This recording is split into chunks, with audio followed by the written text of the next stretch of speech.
So they say that things don't last as long as they used to. And in small engines, that is definitely true, but it's not really due to the small engines.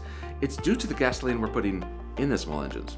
So these days we use a mixture of gasoline made from crude oil, right, and refined into gasoline, and oftentimes a mixture of ethanol. Ethanol is a product of natural sugars, typically corn, that can be grown domestically, and it's mixed with gasoline. It drives the prices of gas down, creates a domestic source. That's not what we're here to talk about. It's an interesting business and economy around ethanol.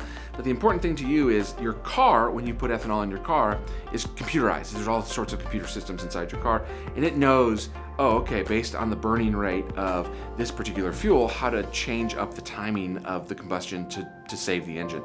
But your small engine doesn't have that computerized system. And so small engines using ethanol will oftentimes get out of alignment. There's a host of issues downstream that can occur over time using ethanol-fueled gasoline. So what do you do about it? Here's a couple of things. Ethanol bonds with water over time, and so as engines sit and as they're not used and as you're not putting fresh oil in it, if water gets into that fuel tank, it can bond with the ethanol, and that's going to cause a bunch of issues. But that's an issue that the marine small engine world has been dealing with since they were basically invented, because water gets into everything when you're on top of water. And so there's fuel additives you can add to gasoline that actually will help ethanol not bond with water, clear out water, and make water something that'll just burn out and get out of your system. So there's additives you can add to your fuel to help protect against ethanol's combination of water. There's also, obviously, at the end of any season, if you're looking at your small engines and thinking, all right, I'm done, you need to drain them. You needed to do that even before ethanol was introduced to gasoline, frankly, but it's even more important now to drain the gasoline at the end of the season, or if you think, it's a lake house and you're not there all the time and you're not going to use, the lawnmower or the weed whacker or the blower or the snow, whatever those are called. I don't know, I live in Georgia.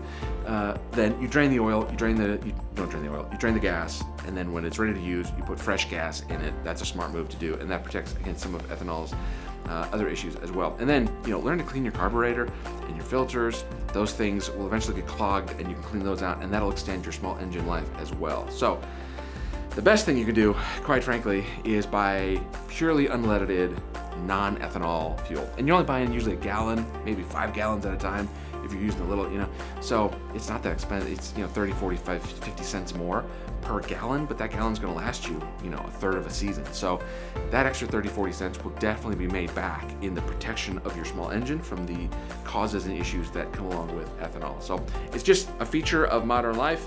You can fill up your car with the gasoline and it's not a big deal, but you shouldn't be filling up your weed whacker with the same gasoline anymore without thinking about what this ethanol is going to do to the engine. And you want to protect those engines because the longer they last, the less you have to buy them, right? So there's a little trick of the trade, a little understanding of small engines and ethanol. This has been Tip Tuesday here on Oink Ching. I'm Drew, your host, and hopefully we'll see you next time.